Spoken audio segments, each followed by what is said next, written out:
नमस्ते बच्चों, आज हम पांचवी सुलभ भारती के हिंदी की किताब में से 10वां पाठ है जिसका नाम है गड़ाधन। इस पाठ की आज हम जानकारी देखने वाले हैं। बच्चों, आपने इसके पहले बहुत सारी कहानियां सुनी होगी, जैसे अकबर बिरबल की या लोमड़ी की, कौवे की, ऐसी बहुत सारी कहानियां आपने सुनी होगी। उस कहानियों में से हमें कुछ ना कुछ सीख मिलती है, कुछ ना कुछ सीखने को मिलता है। तो यह जो पाठ है गड़ाधन, यह पाठ भी एक कहानी के तौर पर है और इस पाठ में से भी हमें बहुत अच्छी जानकारी सीखने को मिलती है। इस पाठ में रामदीन नामक जो किसान है उसके और उसके बेटे के बारे में बताया है। तो चलो हम इस पाठ की जानकारी देखते हैं। सबसे पहले हम पाठ का प्रगट पठन करेंगे। पाठ क्रमांक 10 गड़ाधन। सुंदरपुर गांव में रामदीन नामक किसान रहता था। उसके 4 बेटे थे। रामदीन स्वयं तो बहुत परिश्रमी था, पर उसके चारों बेटे बड़े आलसी थे। हर समय इधर उधर बैठकर गप्पे मारा करते थे। रामदीन उनके इस अल्हड़पन से परेशान था। उसे हमेशा बेटों के भविष्य की चिंता सताया करती। वह दिन रात यही सोचा करता कि बेटे अपना पेट कैसे पालेंगे। एक रात वह इन्हीं विचारों में खोया था। तभी उसकी पत्नी ने झिझकते हुए उसे एक उपाय सुझाया। उपाय सुनकर वह कुछ देर सोचता रहा, फिर एकाएक खुशी से उछल पड़ा। अगली सुबह रामदीन ने अपने चारों बेटों को बुलाकर कहा, मैं और तुम्हारी माँ अब बूढ़े हो गए हैं। हम दूर तीर्थ यात्रा पर जा रहे हैं। मैंने खेत में धन गाड़कर छिपा रखा है। यदि कोई जरूरत पड़े तो उसे निकालकर उपयोग कर लेना। गड़े हुए धन की बात सुनकर बेटे खुश हो गए और उन्होंने अपने पिताजी को खुशी खुशी तीर्थ यात्रा पर जाने के लिए कह दिया। वे मन ही मन खुश हो गए कि अब कुछ दिनों तक पिताजी का बंधन भी उन पर नहीं होगा। रामदीन के जाने के बाद कुछ दिनों तक तो सब कुछ सामान्य चलता रहा, पर उसके बाद पास का धन और घर का धान्य समाप्त होने लगा। अब चारों भाइयों को चिंता हुई। उन्हें अपने पिताजी की कही बात याद आ गई कि जरूरत पड़ने पर खेत में गड़ा धन निकाल लेना। उन्होंने रात के समय खेत की खुदाई का काम आरंभ किया। वे 2-3 रातें खेत को खोदते रहे, पर कहीं भी उन्हें गड़ा हुआ धन नहीं मिला। रात भर के परिश्रम से वे बहुत थक गए थे। जब सुबह बहुत निराश और हताश होकर वे चारों अपने घर लौट रहे थे, तभी रामदीन के परम मित्र हरिनाथ ने पूछा, तुम सब थके हुए क्यों हो? कारण जानने के बाद हरिनाथ ने उन चारों को सलाह देते हुए कहा, तुम लोगों ने खेत तो खोद ही लिया है, अब उसमें बीज बो दो। चारों भाइयों के उदास चेहरों पर खुशी की लहर दौड़ गई। उन्होंने हरिनाथ काका के कहे अनुसार ही किया। खेत में नन्हे नन्हे अंकुर निकल आए। उन चारों के मन में उत्साह जाग गया। वे निराई गुड़ाई करने लगे। फसल बहुत अच्छी हुई। हरिनाथ काका को धन्यवाद देकर वे फसल को बाजार में बेचने के लिए ले जाने की तैयारी में जुट गए। उसी समय तीर्थ यात्रा से रामदीन और उसकी पत्नी लौट आए। माता पिता के आते ही बेटों ने उनके चरण स्पर्श किए। गाड़ी में लदे अनाज के बोरे देखकर रामदीन ने कहा, अब तुम्हें खेत में गड़े धन का राज समझ में आ गया होगा। चारों ने सिर हिलाकर स्वीकार किया और कहा, हाँ पिताजी, अब हम यह भी समझ गए हैं कि जीवन में परिश्रम के बिना कुछ भी संभव नहीं है। परिश्रम से ही धन कमाया जा सकता है। बच्चों, इस तरह सुंदरपुर नाम का एक छोटा सा और बहुत अच्छा गांव था और गांव में आप सबको पता है कि ज्यादा से तौर पर लोग खेती का व्यवसाय करते हैं। तो इसीलिए उस गांव में भी रामदीन नाम का वो किसान रहता था। किसान यानी जो खेती में काम करने वाला होता है। तो यह रामदीन बच्चों बहुत परिश्रमी था। परिश्रमी यानी क्या? मेहनती। और उसके 4 बेटे थे, लेकिन चारों बेटे जो थे वो बड़े आलसी थे, यानी उनको कुछ भी काम करना पसंद नहीं था। वो गांव में इधर उधर घूमकर बैठकर सिर्फ गप्पे मारा करते थे। तो इस तरह हमेशा यह रामदीन को उनके भविष्य की चिंता सताया करती थी। मतलब वो यह सोचता था कि इन बच्चों ने कुछ न कुछ मेहनत करनी चाहिए, परिश्रम करना चाहिए, लेकिन वो उनको बार बार समझा था, लेकिन उसके बच्चे कुछ भी सुनते नहीं थे। तो इस वजह से वो और उसकी पत्नी हमेशा चिंता में रहते थे और दोनों अभी बूढ़े हो रहे थे। तो एक दिन ऐसे रामदीन उनके इस अल्लड़पन से जब परेशान होकर बैठा था, तब उनकी इस परेशानी का कारण जब उसकी पत्नी को पता चला, तो उसने उस कारण को दूर करने के लिए, मतलब अपने बेटों को अच्छा सबक सिखाने के लिए या बेटों को अच्छा समझने के लिए, उनको मेहनत करने के लिए, मेहनत या परिश्रम का महत्व समझने के लिए उसकी बीवी ने उसको एक उपाय सुझाया।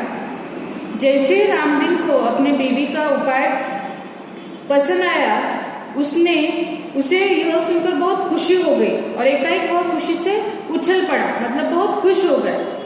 और दूसरे दिन ही सुबह रामदीन ने क्या किया कि अपने चारों बेटों को बुलाकर उसने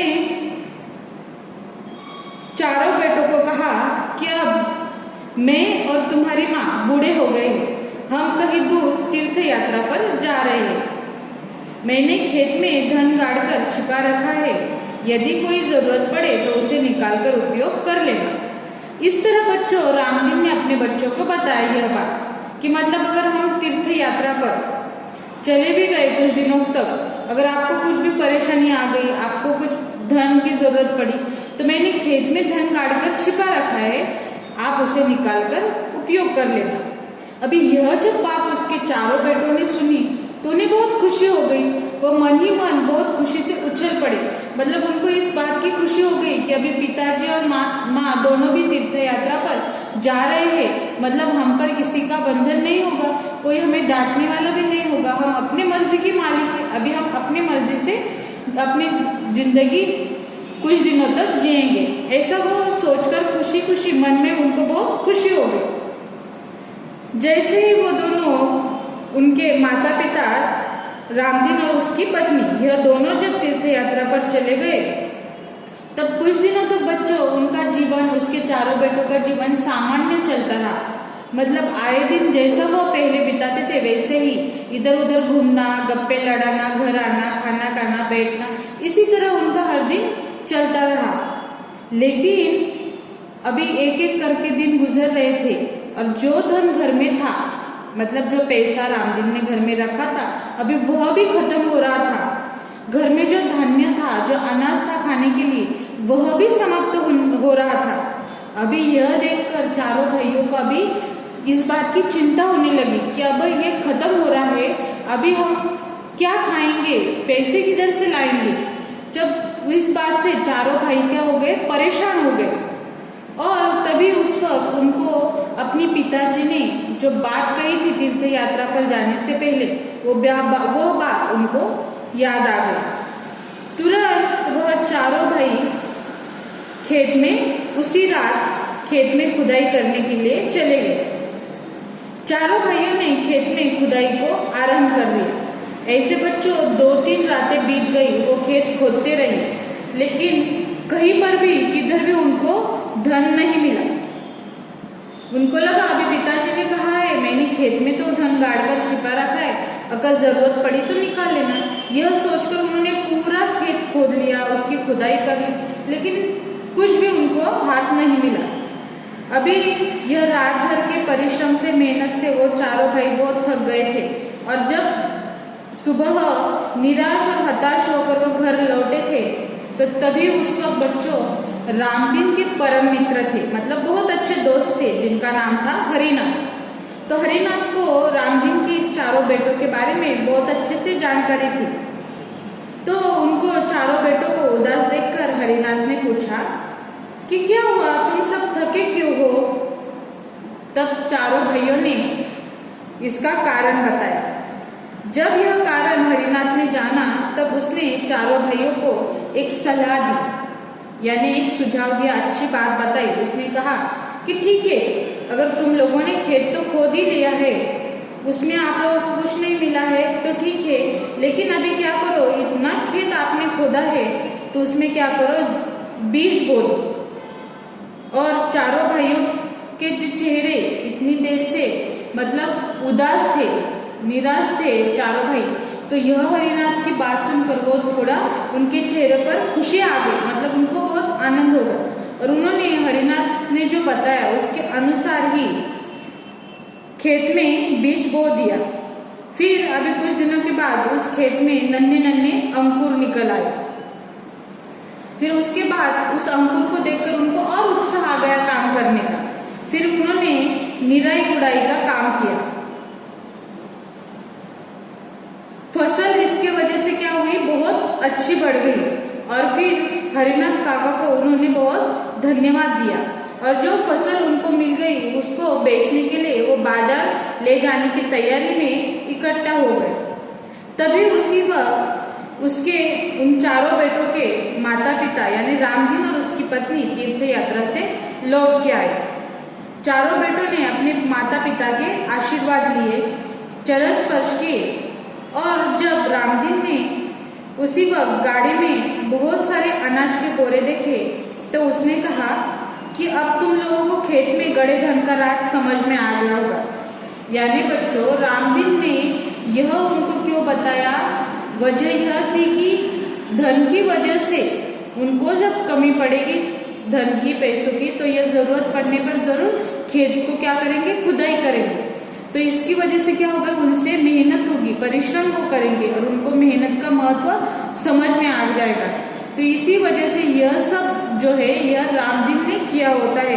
और जब वो अनाज के बोरे देखकर अपने बेटों को बोलता है कि अभी तुम लोगों को खेत में गड़े हुए धन का राज समझ में आ गया होगा, और चारों बेटे सिर हिलाकर कहते कि हाँ पिताजी, अब हम यह भी समझ गए हैं कि परिश्रम के बिना कुछ भी संभव नहीं है, परिश्रम से ही धन कमाया जा सकता है। मतलब बच्चों कि आखिरी में जब उन्होंने अच्छे अंकुर देखे, फिर उसमें से अनाज फसल उनकी अच्छी हुई, फिर बहुत सारा अनाज उनको मिला, तब जाकर उनको मेहनत परिश्रम का महत्व समझ में आ गया।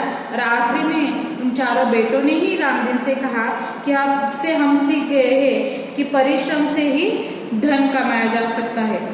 तो इसी तरह बच्चों इस पाठ से हमें यह सीख मिलती है गड़ाधर से कि हमें हमेशा मेहनत करनी चाहिए, परिश्रम करना चाहिए, परिश्रम से हमें अच्छा फल मिलता है। तो चलो इस पाठ में जो नए शब्द आए हैं उसकी आज हम पुनरावृत्ति करते हैं। पहला शब्द है किसान यानी खेती करने वाला। दूसरा है स्वयं यानी खुद। तीसरा है परिश्रमी यानी मेहनती। चौथा शब्द है धन यानी संपत्ति। पांचवा शब्द है आरंभ यानी शुरुआत।